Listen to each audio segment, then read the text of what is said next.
Welcome to my video over trigonometry. We have a part 2 where we are going to learn how to find sides and angle measures. So we have, just reviewing one more time, our trigonometric ratios. Each of the functions is going to represent a fraction that you can write using the sides of the triangle. Before you can write the fraction, you have to determine which of these sides of the triangle you are going to need to use. Okay, and so to determine that, we are going to be talking about our three trig functions. Sine is the first one, and this is going to be the ratio of your leg opposite of the angle, so it does not touch the angle, divided by the hypotenuse. Then we're going to move into our cosine, which is going to be the ratio of the leg adjacent, so next to it, and it's going to be divided by our hypotenuse. Our last one is our tangent function, and this is going to be the ratio of the leg opposite of your angle divided by the adjacent leg to that angle. All right, so in the previous lesson, we did go over a mnemonic device you can use, and that's going to be our SOHCAHTOA.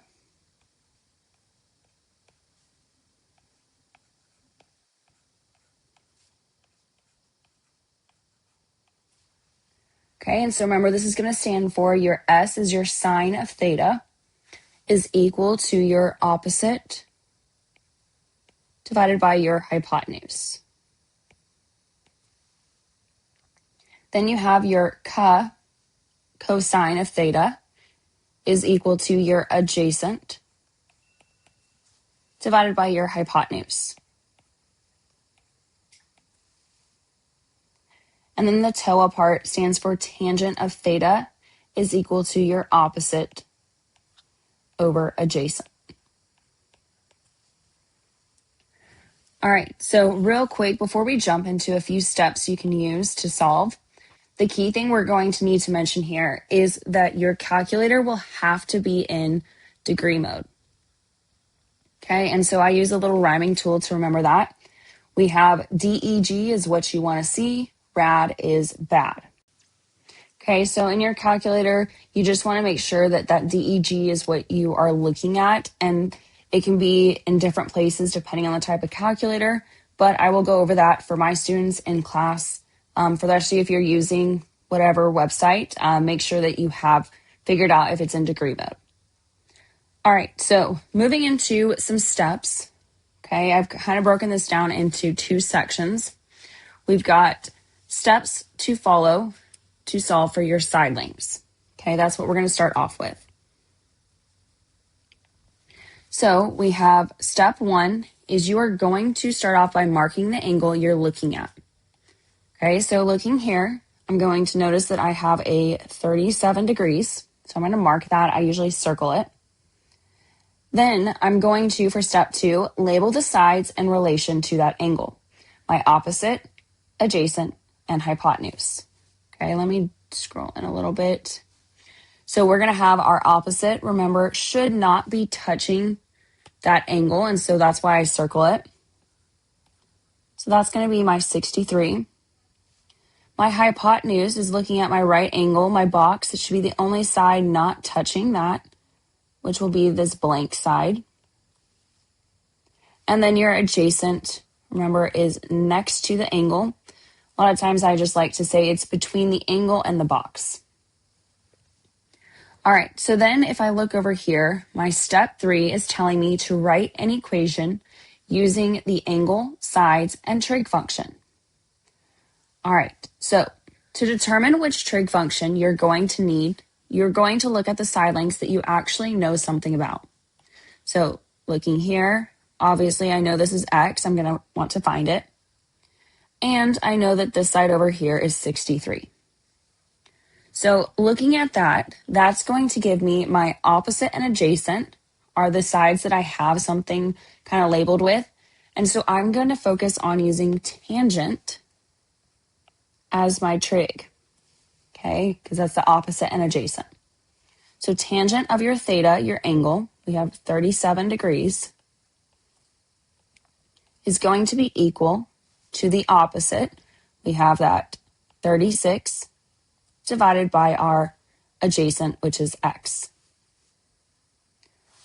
Okay, from there, we need to solve for our x.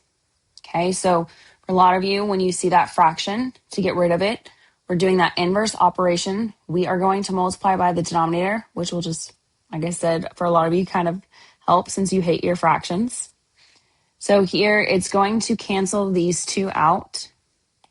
Okay, this right here, this is going to cancel out.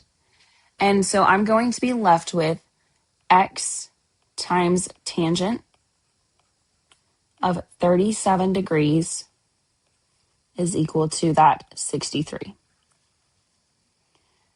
Now, the issue with this is the fact that the x is still not isolated.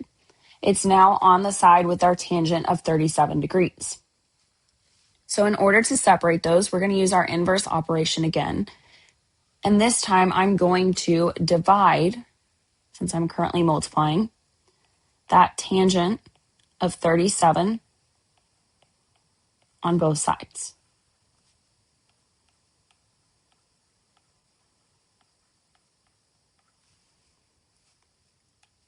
Okay, and so it's going to cancel these two out here, and you're going to be left with x is equal to that 63 divided by tangent of 37 degrees.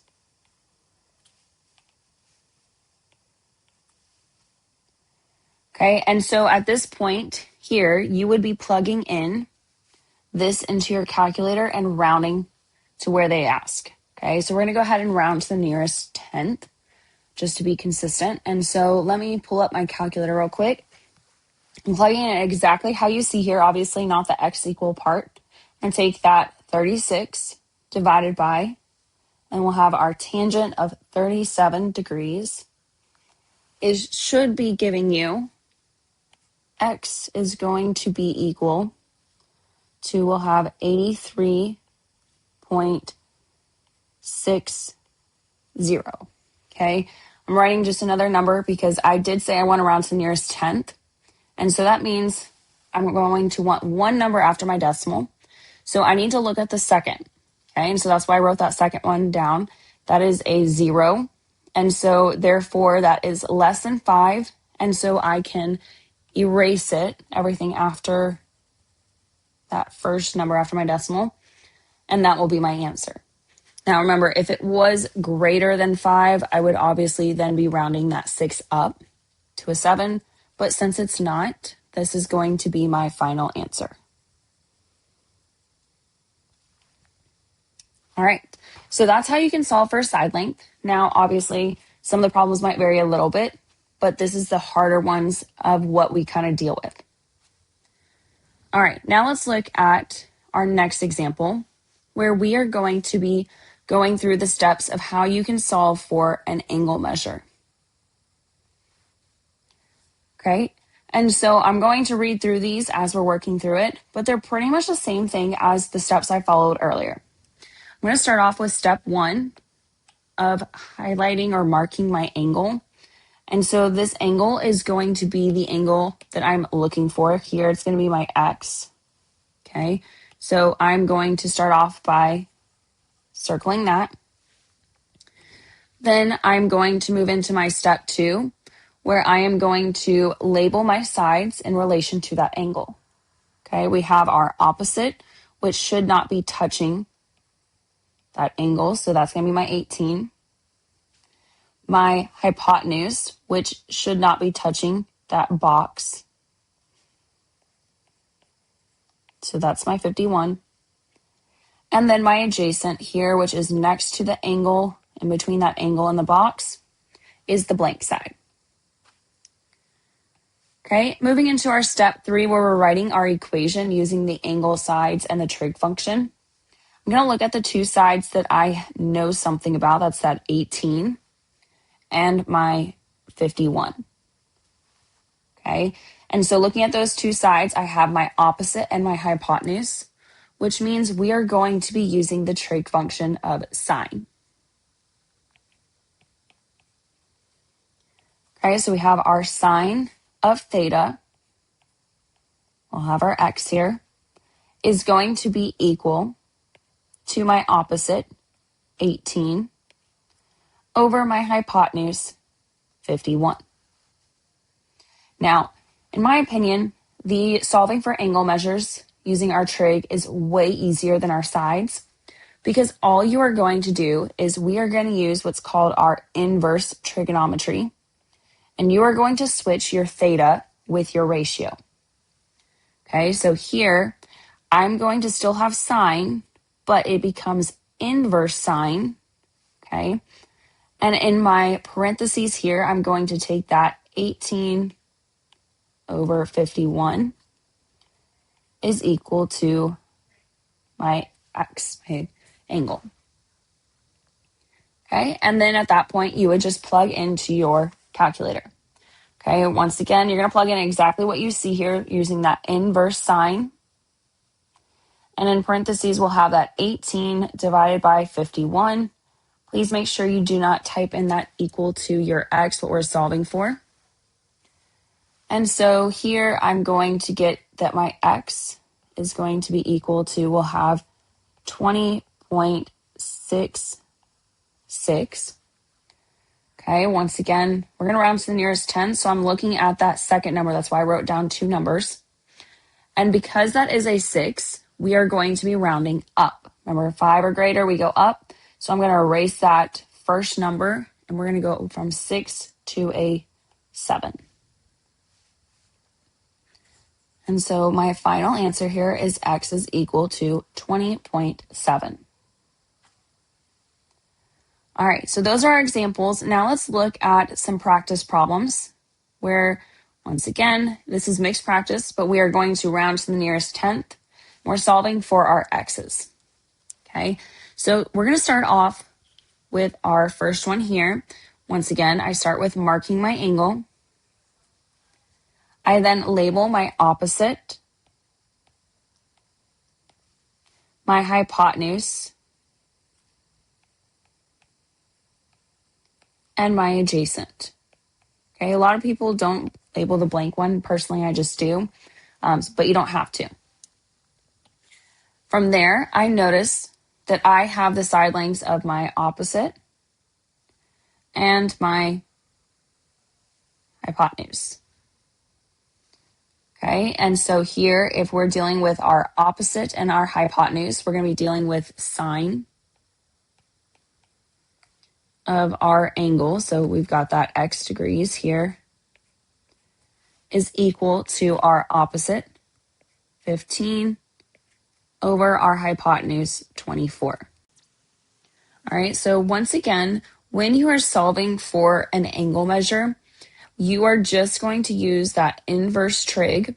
You're going to switch the ratio with the angle, and you're going to get that inverse sine is equal to 15 divided by 24 equal to your x. From there, I need to plug this in. And so when I plug in my inverse sine of 15 divided by 24, I'm going to get x is equal to, we have 38.68. Okay, once again, rounding to the nearest 10th. I see that second number after my decimal. It is 5 or more. And so I'm going to then erase that 6 and replace it with a 7. I have to go up.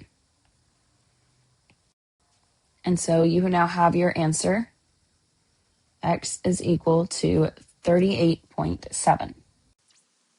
All right, so moving on to number 2 here. We're going to start off the same. We got marking our angle. I have that 21 degrees. Then I label my opposite, side that does not touch it. My hypotenuse, the one that does not touch that right angle, the box. And then my adjacent, the one that's between the angle and the box. Okay, so looking at what we have here, We have our x that we're solving for, which is the adjacent. And we have our hypotenuse, that 26 that is given here. So with that being said, your adjacent and hypotenuse is going to be cosine. And so we'll have cosine of theta, 21 degrees, is equal to our adjacent, x, over my hypotenuse, 26. Okay, from there, we're going to follow through with what we had talked about earlier with solving. I can start by multiplying by my denominator, so that 26 on both sides. And so that's going to cancel out with this fraction over here. And you are left with 26 times that cosine of 21 degrees is equal to x. Now, unlike the example earlier we saw, here the x is all by itself, it's isolated, and therefore I don't have to do anything else besides just plug in that 26 cosine of 21 degrees. And so I'm going to get here x is equal to, we'll have 24.27. Okay, so looking at the second number here, we have that it is greater than 5. So I'm going to once again erase and then round up to a 3.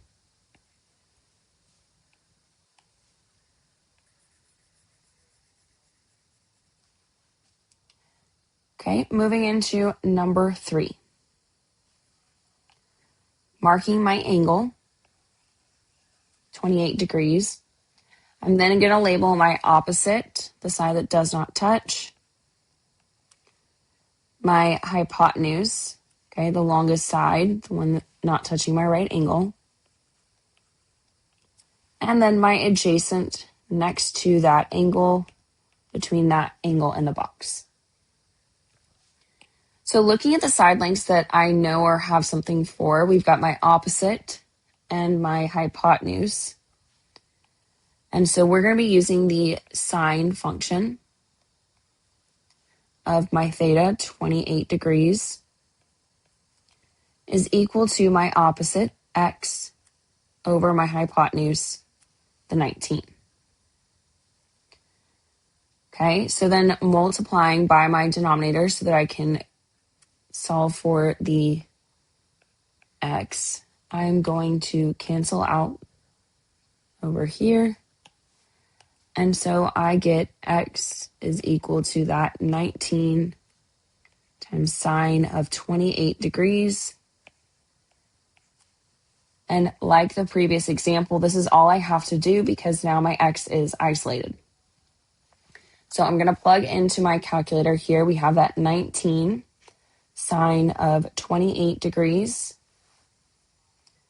is going to give me 8.91. So looking at that second number after my decimal, that 1, I then just erase everything after that 9 because it is less than 5. And so my final answer is 8.9.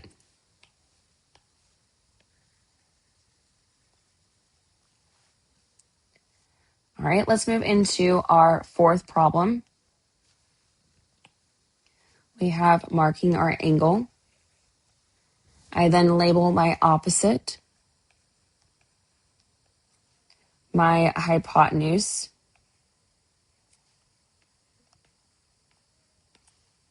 and my adjacent. Okay, so here I'm solving for my adjacent, and I know the length of my opposite is 25. So with that being said, opposite and adjacent is going to be using the tangent function of our theta, our 72 degrees, is equal to the opposite 25 over my adjacent x. Okay, so like I've been doing with my side lengths when I'm solving, I'm going to start off by multiplying the denominator to both sides. Cancel out over here, and you should be left with that x times tangent of 72 degrees is equal to 25. Now, like in the earlier example, before we started these practice problems, we now have that issue where we haven't solved for x. And so to do that, we are going to divide both sides by the trig function. So here we'll have that tangent of 72 degrees.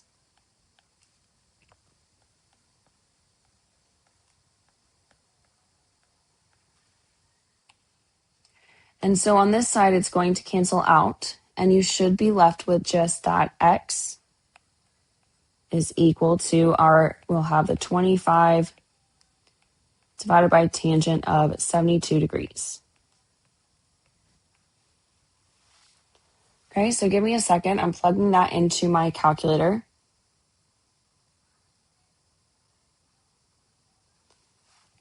And so when I do that, I'm going to get 8 point, we've got 1, 2. So looking at the second number here after my decimal, we have a 2. Since it is less than 5, we are just going to erase everything after the 1, and then my answer will become 8.1.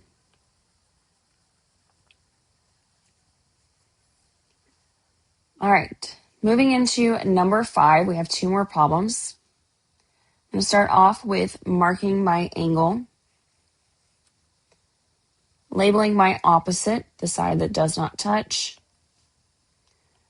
my hypotenuse, and lastly, my adjacent between the angle and the box. Okay, so looking at the sides that I know something for, we have that 37 is going to be on the adjacent. My opposite is that 20. And so opposite and adjacent, once again, means we are going to use tangent of our theta. So we're going to have that x is equal to my opposite 20 over 37, my adjacent. Okay, so we haven't seen a problem like this one in a little bit. But remember, once again, when you're solving for your angle, you are just going to take the ratio and the angle and switch the two and use your inverse trig. So we'll have inverse tangent of 20 divided by that 37 is equal to my x. Then I'm plugging this into my calculator. Okay, so inverse tangent of 20 divided by 37 is going to give me x equals 28.39. Okay, so once again, looking at the second number after my decimal, here we do have a 9 that is greater than 5, and so we are going to round up to a 4. So your final answer is x is equal to 28.4. All right, our very last problem for these notes. We're going to start off with marking our angle, labeling our opposite, our hypotenuse, and adjacent.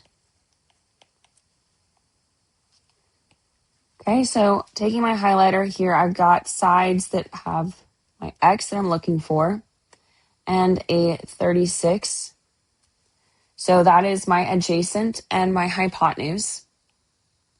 Okay, and so that's going to tell me here that I will be using cosine of theta, my 43 degrees, my angle, is going to be equal to my adjacent 36 over my hypotenuse x. Okay, as we've been doing when we're solving for a side, we're going to start by multiplying that denominator to both sides. It will cancel out on the right side. On the left side, you are going to have that x times our cosine of 43 degrees is equal to that 36. Okay, and for our last step to fully isolate that variable, we are going to divide by that cosine of 43 degrees.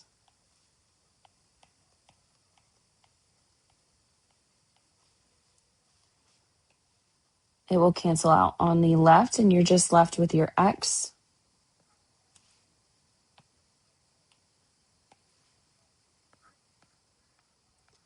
equal to that 36 divided by cosine of 43 degrees.